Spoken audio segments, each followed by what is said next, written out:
Hola, Danville. I was the only girl my age from my village that went past 6th grade. Dirt mud, gravel road, no phone, no electricity, no running water in the house. A typical day when I was a middle school student in rural Panama. I woke up at 5 in the morning, gathered some firewood to make a small fire so I could cook breakfast for my dad and I. Coffee and fried plantains were most breakfasts. Sometimes an egg was cooked. After breakfast, I would bathe with water from a 5-gallon bucket that was drawn from a well.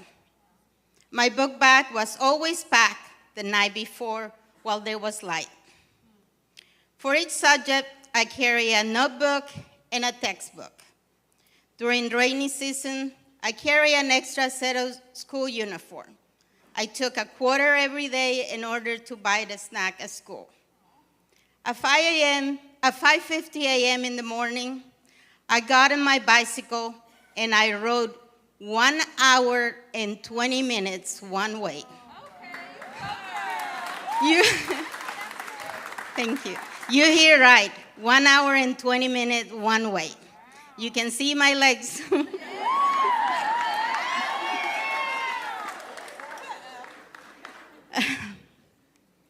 I rode through an isolated area of rice field at the beginning of the trip. On that part of the trip, as the only student, I would share a dirt mud road with many laborers headed to the commercial banana plantation. The isolated area was a little risky for a young girl. So I learned how to be street smart to keep safe from strangers. Then while I would ride in the shade of the banana plantation on a gravel road through the rest of the way with other many students. I paid a lady who lived close to the school 50 cents per week to keep my bike safe while I was at school. This lady also allowed me to use her house to change from wet clothes into uniform if I gotten rain on. School started at 7:40 a.m. During the school day, I switched classroom at the sound of the bell noting the end of the period.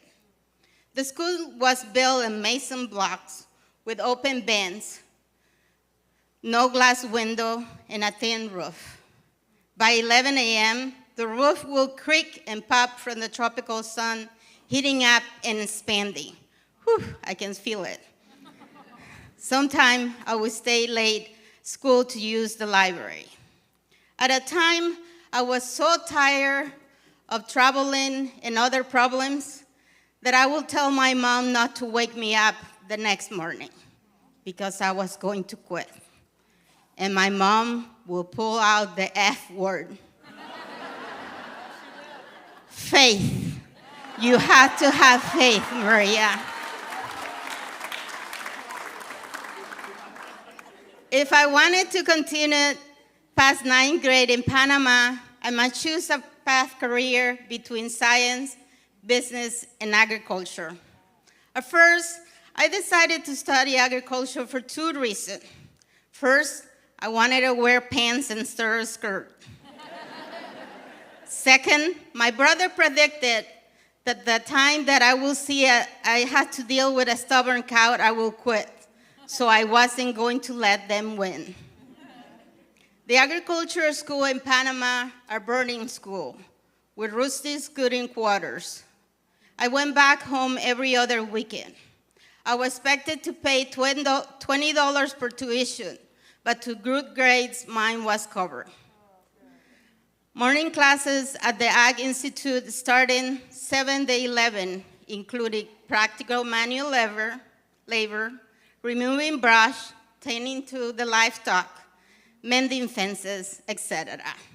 In the afternoon from 1 to 4, I was in classes learning about chemistry, history, geography, math. I learned to love agriculture, especially growing flowers and food, and I was good at it. Out of 55 students in my classroom, only 4 of us were girls. In 1990, my last year at the Ag Institute High School, I applied for a scholarship through Earth University, a brand new school in Costa Rica.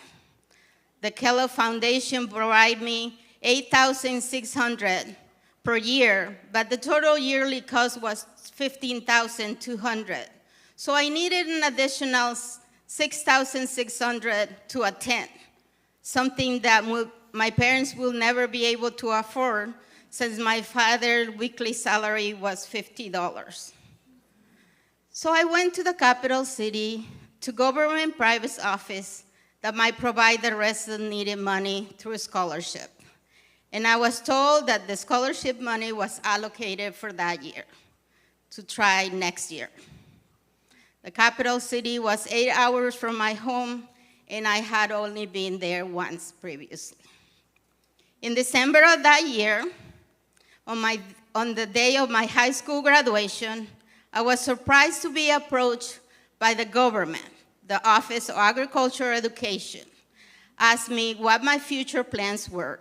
I mentioned I was not able to get all the needed scholarship money to go to Costa Rica, but I was the salutatorian, and I got a local scholarship that I could go to the university in my province. 4 days later, my sister in the capital city received a call from the government, the education office, with a message to have me phone them. Phone in rural Panama were scarce, but radio station provided a message service. My sister phoned the radio station that my uncle listened, and the message went on air. Maria del Cid phoned Isi Torres at once. I remember clearly. It was hot, sunny afternoon when my uncle rode his bike to my house with the message. There were 2 public payphones I had access to. Both are about 35 minutes away by bicycle, but in an opposite direction. I headed for the one which was a little closer. To my surprise, the phone was out of order. The excitement and the possibility getting the rest of the scholarship money was overjoyed that I didn't mind having to ride 60 more minutes in the hot sun in the other direction to the phone that did work. Thank goodness. Isi Torres informed me that the Ag Education Office was able to fund the remainder of scholarship for Earth University.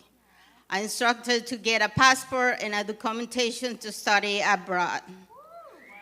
The full scholarship was the best Christmas present I ever received.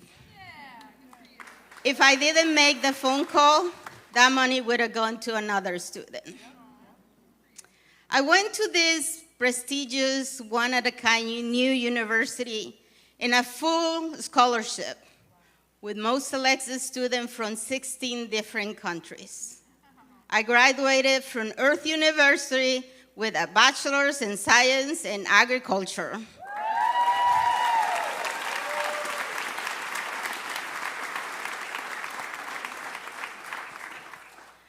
My experience in education has opened many doors, and I'm improved my life quality every day, and I'm beyond grateful.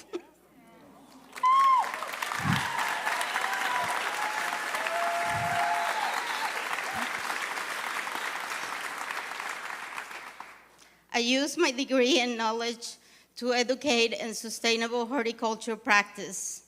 I volunteer around my community. I work with Peer Court, a social service agency.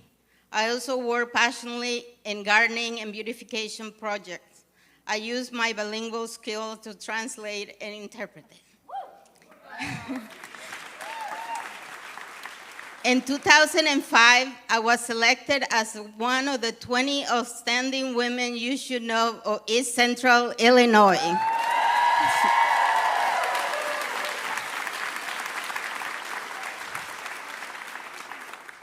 All this journey have helped me develop the skill and resources I need to thrive, be safe, be happy, and love. I have the opportunity to live in 4 different countries before making my home in Danville with my husband and my daughters. Muchísimas gracias, and God bless you.